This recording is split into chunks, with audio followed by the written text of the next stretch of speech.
Are you feeling frustrated because your business lost money last year? Well, you're not alone. I lost money too. And I'm trying not to despair. And I want to encourage you not to despair either. Because in this video, I am going to share with you my truth and what happened to me last year, what I did to cause the loss. And I'm going to share with you some things that I've decided that I am going to do differently this year to get my business back on track. And I'm pretty sure that these practical tips and strategies you can implement as well right away to improve your bottom line and to prevent this year from being a repeat for you last year. So if you do want to stop the bleeding and actually become a profitable business and a profitable entrepreneur this year, then you really won't want to miss this one. All right, let's get to work. So let's first talk about this topic that is not ideal for me. I am really trying to be more transparent and share more of the ins and outs and behind the scenes of my entrepreneurial journey, because I really do truly feel no matter how hard it is for me to expose weaknesses and to be vulnerable with all of you guys, I think you deserve to know that it's not always rainbows and sunshine and unicorns over here. So last year, as you guys know, was a very difficult year for me. And if you're not sure of what the backstory is on that, I want you to go ahead and watch this video right here, because I really do dive deep into what was going on and how I was truly on the brink of giving up completely. Not giving up on my entrepreneurial journey, because I can't give up on it, but I just got to this point where I lost all my motivation and really was just kind of going through the motions. And I worked really, really hard at trying to stay motivated. I even shared with you guys videos on how to change your motivation, and I really was implementing those things, but there were still some really difficult days for me and months and weeks. It was definitely a struggle to just continue to go. I found myself getting out of my typical standard processes and things that have really basically helped me grow businesses over the years and really enabled me to teach others how to do it. I really did struggle with, why would I teach people how to do this and I'm sucking so bad? I really want to share with you a little bit about what I stopped doing and when I actually realized that I was losing money in my business, which will probably startle you and shock you because it was stressful for me. But I really did stop doing, some pretty significant things that I think impacted it. So first, let me tell you what I mean when I say I lost money last year. Okay, my business was still profitable. So we still did turn a profit. It was a minimal profit. I was definitely not used to seeing such a low number for the profit, but we did turn a profit. But as I dove deeper into my numbers, and it was really the first time that I dove deep into my numbers, it literally just happened last month. That was when I decided, CP, you need to get your shit together and look really hard. Use these things to really create your strategy. And just to backtrack a little bit, the strategy that I was creating for this year that we're in right now was really the first concrete, true, good, hard fought strategy that I had created in a couple of years. Because if you saw that video, I had been dealing with so much emotional stress and turmoil around my dad's health and being a caregiver to both of my parents that last year's business planning and strategy sesh that I did was half-ass and half-hearted. I didn't really do my due diligence in creating it. So I knew that this year I had to do different, because I literally all of 2022 felt like I was all over the place. My thoughts were all over the place. I was having anxiety. I had very, very little focus. And I was really just trying to go through the motions of getting through my client stuff and bringing on new clients. I wasn't focused on growing. I was really happy to just be getting through the day to day. Even that little piddly business plan strategy thing that I put together at the end of 2021, I wasn't even really doing what I was supposed to be doing with it in 2022. So I discovered literally the last 2 weeks of January when I met with my bookkeeper and we went through all of the numbers and got all the reports that I had been receiving. Don't get me wrong. I had been getting the reports all year long, every single month, like I always was supposed to. What I wasn't doing to recognize that I was losing money all along that way was diving into those reports and really reviewing those financial numbers in order to identify the problem, in order to be able to create a strategy to fix it for the following month. I wasn't doing that. So I had inbox full of profit and loss loss statements and balance sheets and projections and cash flow reports. I had all of those. It wasn't that I wasn't getting them. It was that I wasn't reviewing them. And so it wasn't even until the last 2 weeks of December that I realized that I had particular products and services that I was losing money on. I mean, literally had negative profitability. One particular service that I didn't adjust my expenses and costs on literally lost like $35,000 on. That is a whole ass team member. That is a whole ass job. That is a whole lot of money. It was like a huge smack in the face. I was sitting there like, this can't be right. This cannot be right. As if it was some kind of crazy surprise, right? I mean, I knew it wasn't a surprise because the numbers had been reflecting that all year long. I just didn't pay close enough attention to it. And I lost money in 3 particular products. The reason why the business was still profitable was because they weren't primary products and services. They weren't things that were driving the profit in the business. So I was at least smart enough to go through the motions with the right things, but I wouldn't have even known. It was just kind of a good guessing game because I was just so unmotivated and just getting out of my groove, just getting out of what I knew works. I stopped reviewing my financial numbers on a monthly basis. So the fact that I had lost that much money on a particular product or service snuck up on me. I mean, I could have controlled that. I could have stopped that bleeding earlier in the year, had 6 months before I noticed it and cut back expenses or drove some type of promotion to increase the revenue in that particular one. I didn't do any of that. I had no idea. So I stopped reviewing my financial numbers. I also lost money because I stopped asking my customers for feedback at the end of delivering a service. Like I just stopped. I have entire workflows and business systems and processes around every single product and service that I have that all I got to do is click a couple buttons, y'all, and request feedback. And I just stopped. I mean, I may have put a couple surveys out to try to figure out some content ideas because my brain was completely empty when it came to even being creative. I mean, I was just like, I don't even know what I'm supposed to be writing about, what I'm supposed to be talking about. So I'm just going to ask a couple questions. So I asked that, but I wasn't asking people like, how do you feel about this? What can I improve in this? So that the revenue would even grow. I stopped asking for customer feedback all across the board. Like, okay, I'm done giving you what you need, boo. I'm just going to go ahead and move on. I'm done delivering that service to you. Ooh, great job. We all set. Not, can you give me a review? Can you give me some feedback? None of that. That information is critical to receive throughout the year so that you can make the adjustments. And I wasn't even asking for it. I don't know if it was because I didn't want to hear it or if it was because I don't even know.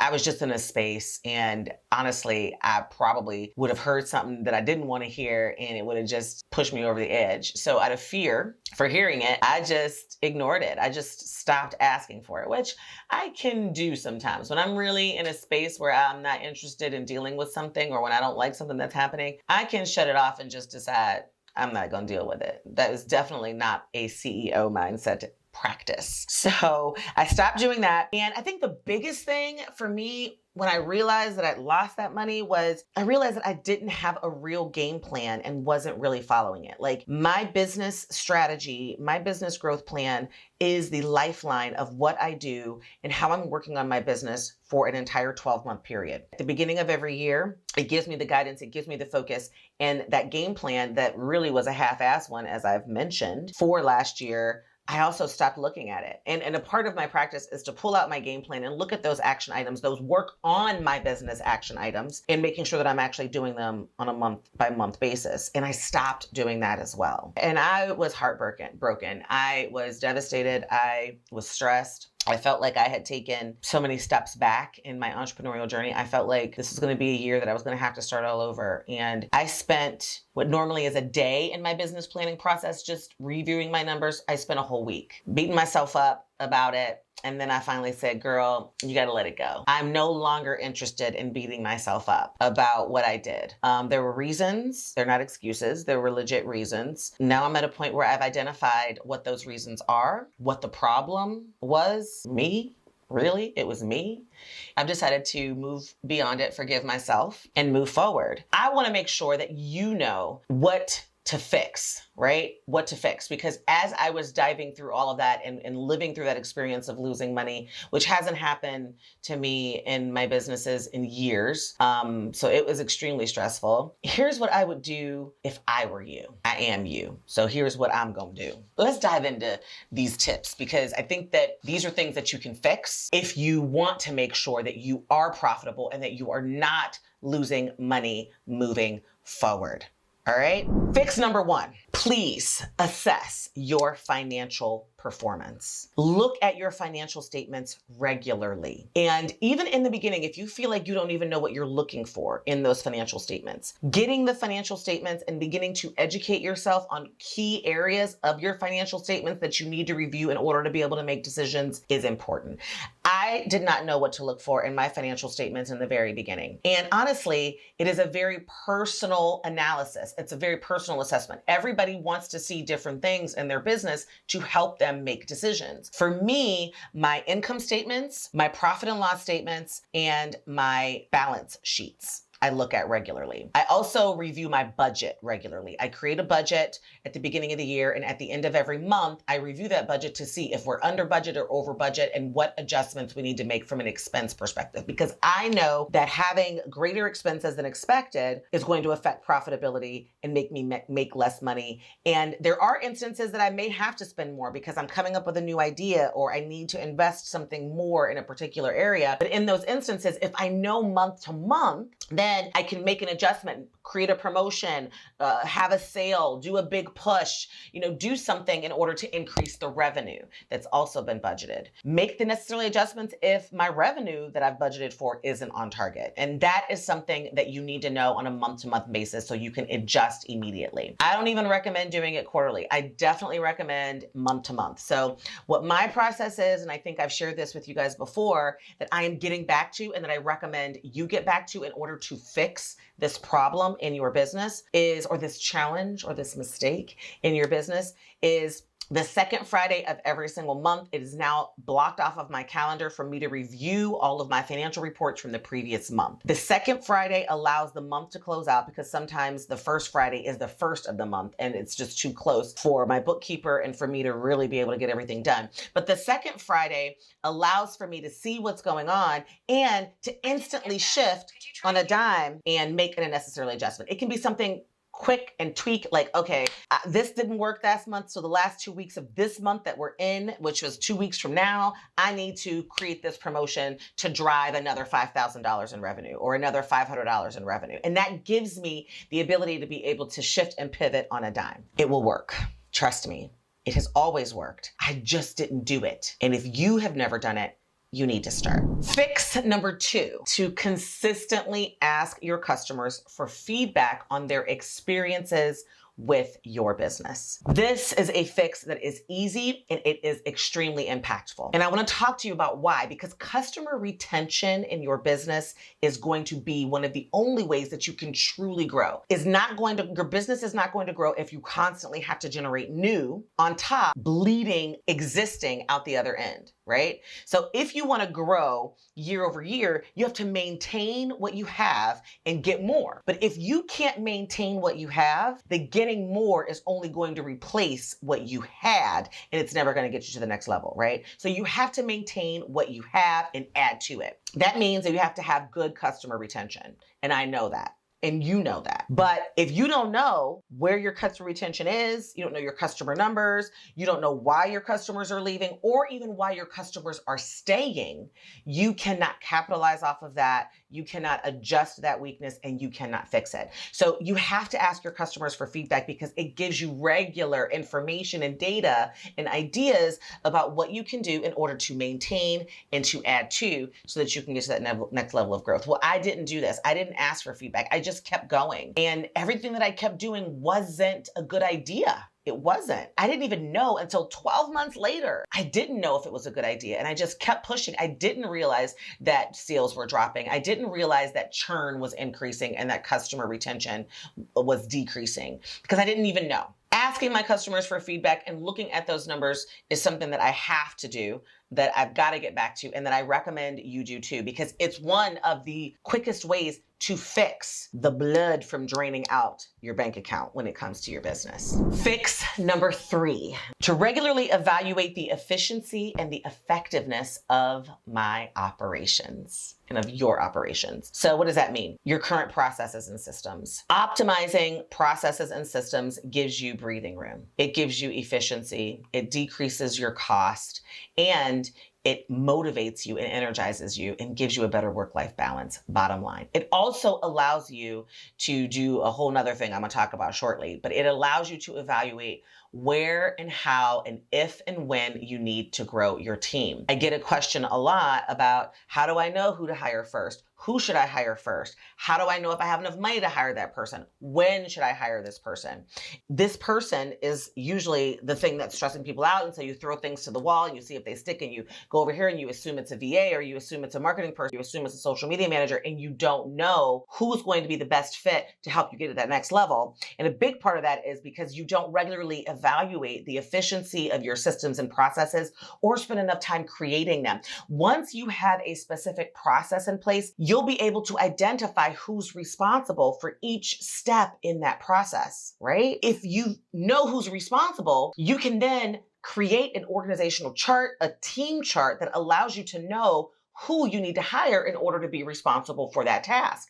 And you can have 5 or 6 different processes that have identified the same person as being responsible for different steps in that process. Well, once you've identified the same person, it could be a customer service rep, or it could be a sales rep, or it could be a VA, or it could be a marketing person, or it could be whatever. If that person is responsible for multiple steps and multiple processes, you can see what their responsibilities are and literally create a job description directly from your SOP, which is why I do what I do, and why I'm so process and systems oriented, and why I teach you how to do that, because it makes everything else easier in your business. I didn't do that. I stopped evaluating my processes. I stopped determining the bottlenecks. I stopped tweaking. I stopped fixing. I stopped caring. And I wasn't able to make any human resource moves. I wasn't able to determine if my team was efficient or effective, if I should switch team members or add a different team member or find a system. I wasn't able to do any of that. And so trust me, when you regularly evaluate on a monthly basis if your processes are working, and you take a quick peek and you see if there's any bottlenecks and you adjust regularly as the CEO of your organization, you can grow. You can fix what is causing you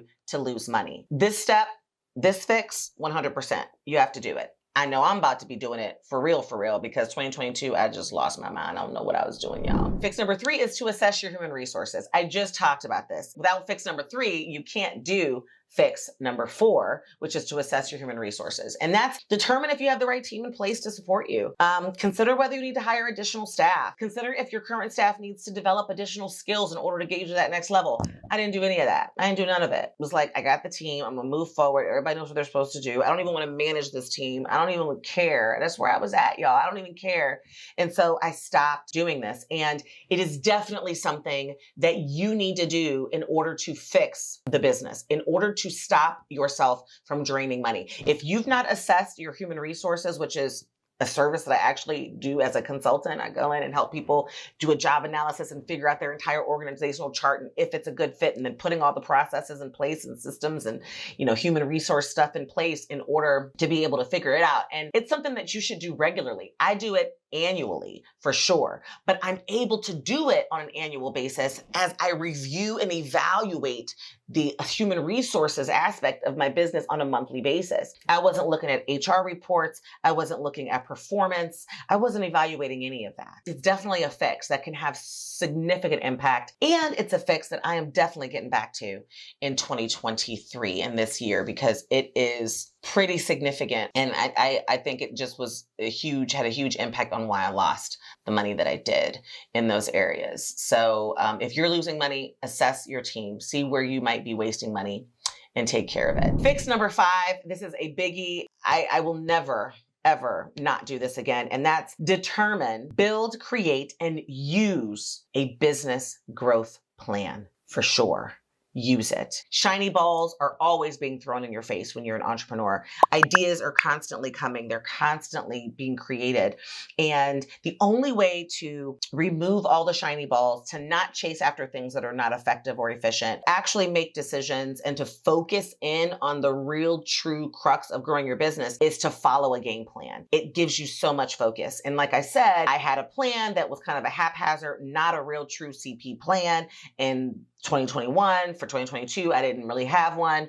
It was good. It was like a piece of paper. I said, oh, these are the 4 things I'm going to do. But I didn't break it down month to month. I was just too crazy and too busy and thought to myself, I'll get to it. I'm just going to jot these 4 goals down and I'll get to the actual strategy and the full-blown plan when I can. Well, guess what? My dad got sicker and my life imploded and, everything got busy and I was crazy and I didn't do it. And so when I really got to the point where I needed that guidance, I needed that focus, I needed to know and have a game plan of what I should do next because my brain wasn't really all in it. My heart wasn't all in it. I'm going to do with you what I should have been doing with myself last year, but this year I ain't playing, no holds bar. I saw that lost money, y'all, and that was enough of a motivation to kick me back into gear. It needs to be enough to kick you back into gear. So make sure that you check that out and go ahead and sign up. And while you're down there, if you like what I'm telling you, if you are feeling it, if you are identifying with me, tell me if you lost money this year in the comments below. And also,